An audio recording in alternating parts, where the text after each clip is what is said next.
यदि व्यक्ति अपने अपने विषयों में प्रवृत्त इंद्रियों के पीछे मन को भी प्रवृत्त कर दे, तो जैसे आंधी जल में नौका को डुबा देती है, वैसे ही मन जो है वह बुद्धि को हर लेता है। जैसे नाव चलती हो और हवा के आंधियों के झोंके उस नाव को डावाडोल कर देते हैं, और आंधियां अगर तेज हो तो नाव डूब भी जाती है। इसी प्रकार जिसके मन की शक्ति विषयों की तरफ विक्षिप्त होकर भागती है, उनका मन आंधी बन जाता है, उनका मन तूफान बन जाता है, और आंधी और तूफान से शांति की समाधि की नाव डूब जाती है। लेकिन अगर आंधियां न चले तो नाव डगमगाती भी नहीं है, और फिर तो नाव के डूबने का कोई खतरा ही नहीं रह जाता। ठीक इसी प्रकार मनुष्य का मन, मनुष्य का चित्त जितने ही झंझावात से भर जाता है, जितने ही कामनाओं से भर जाता है, और जितने ही जोर से चित्त की ऊर्जा और शक्ति विषयों की तरफ दौड़ने लगती है, वैसे ही जीवन की नाव डगमगाने लगती है और डूबने लगती है। ज्ञानी पुरुष इस सत्य को जानते हैं, इस सत्य को पहचानते हैं, और फिर इच्छाओं की, कामनाओं की आंधियों को नहीं दौड़ाते।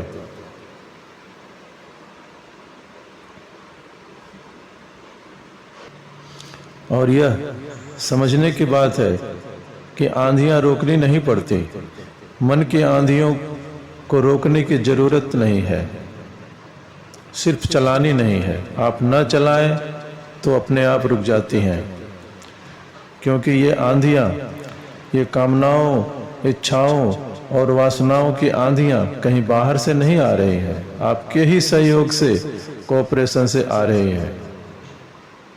अगर कोई व्यक्ति अपने हाथ को हिला रहा है तो उसको हाथ को हिलाने से नहीं रोकना है। उसका कुल मतलब इतना है कि अब नहीं हिलाना है हाथ को। कोई हाथ अगर बाहर से हिलाया जा रहा हो तो रोकने की बात होती है, और जब कोई व्यक्ति खुद ही अपने हाथ को हिला रहा है तो इसका मतलब है कि उसे हिलाने का काम बंद कर देना है।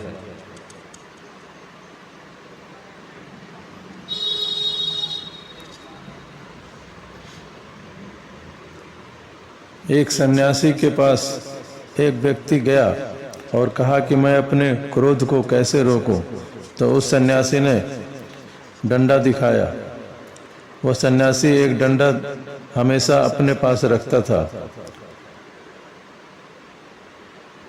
तो उसने डंडा दिखाया और बोला कि देखो, अगर मेरे से गलत सवाल पूछा तो ठीक नहीं होगा, इसमें रोकने की क्या बात है।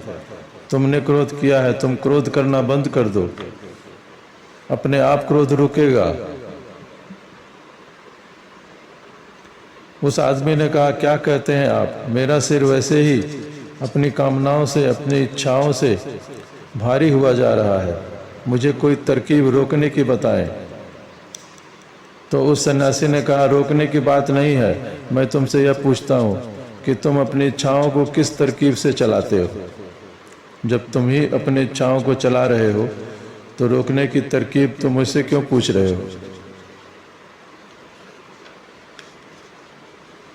बात तो सही है, एक आदमी दौड़ रहा है और पूछता है कैसे रुके। रुकना नहीं है, सिर्फ नहीं दौड़ना है।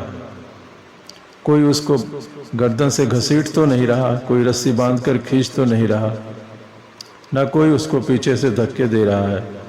तब भी ऐसा सवाल कोई उठा सकता है, न तो कोई उसे घसीट रहा है, न कोई पीछे से धक्के दे रहा है, और वह आदमी खुद अपनी मर्जी से दौड़ रहा है और कह रहा है मैं कैसे रुकूं। तो उससे तो इतना ही कहना पड़ेगा कि तू सवाल ही गलत पूछ रहा है, दौड़ भी तू ही रहा है और रुकने की बात भी तू ही पूछ रहा है। निश्चित ही तो रुकना चाहता नहीं, इसलिए पूछ रहा है। और जो लोग रुकना नहीं चाहते वे यही पूछते रहते हैं कैसे रुके, कैसे रुके, इसी में समय गंवाते रहते हैं।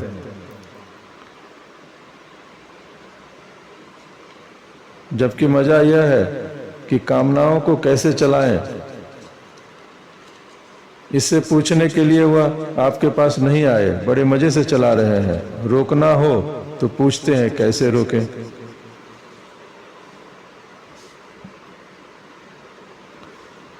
कामनाएं, इच्छाएं हमारा सहयोग मांगती हैं। कोई ऐसी कामना देखी है जो बिना सहयोग के इंच भर भी सरक जाए? कभी भी बिना आपके सहयोग के आपके भीतर कोई भी कामना नहीं उभरती। जरा कामना करके खड़े हो जाना और कहना मेरा सहयोग नहीं, अब तू चल, तो आप पाएंगे कि वह कामना वहीं गिर गई। वह इंच भर भी नहीं चल सकती यदि आपका सहयोग न मिले। एक व्यक्ति है जिन्हें बहुत क्रोध आता है, बड़े मंत्र पढ़ते हैं, बड़ी प्रार्थनाएं करते हैं, मंदिर जाते हैं और फिर वहां से और ज्यादा क्रोधी होकर लौटते हैं। क्रोध नहीं जाता।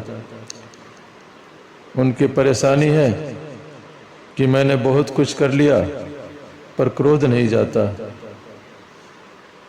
उन्होंने एक सन्यासी से पूछा तो सन्यासी ने इसका जवाब दिया कि सबसे पहले ये बताओ कि तुम ही क्रोध करते हो कि कोई और करता है? तो उन्होंने कहा मैं ही करता हूं, फिर भी नहीं जाता। तो उस सन्यासी ने कहा यह सब छोड़ो, मैं यह कागज पर कुछ लिख कर देता हूं, जब भी क्रोध आए तो तुम इसे पढ़ लेना, अभी इसे जेब में रख लो। 15 दिन बाद मेरे पास आना और कुछ मत करना, जब भी क्रोध आए इसे पढ़ लेना और फिर वापस जेब में रख देना। उन्होंने पूछा उस सन्यासी से कि इससे क्या होगा? मैं तो बड़े बड़े ताबीज बांध चुका। उस सन्यासी ने कहा छोड़ो ताबीज को, तुम इस कागज को अपने जेब में रखो। उसने कागज मोड़कर वह जेब में रख लिया और 15 दिन बाद क्या 5 ही दिन बाद वापस आ गया और कहने लगा सन्यासी से कि क्या जादू किया आपने।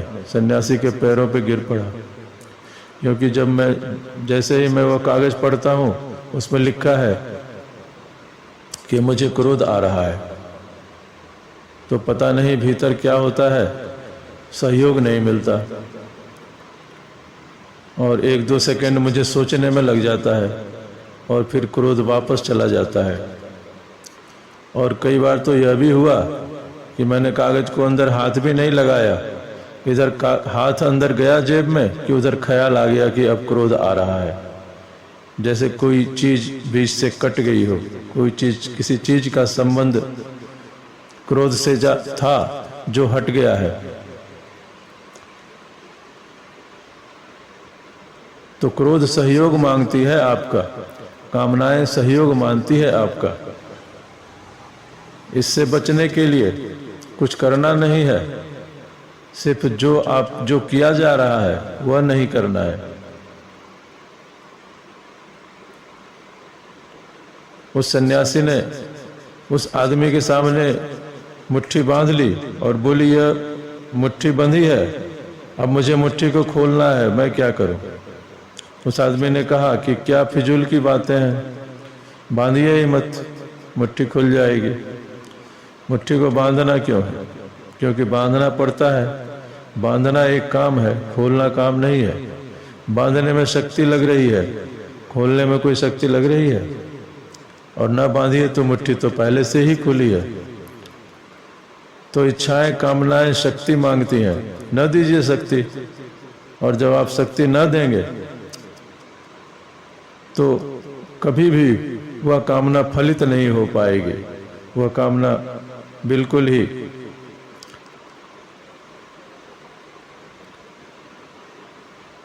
अफलित रह जाएगी।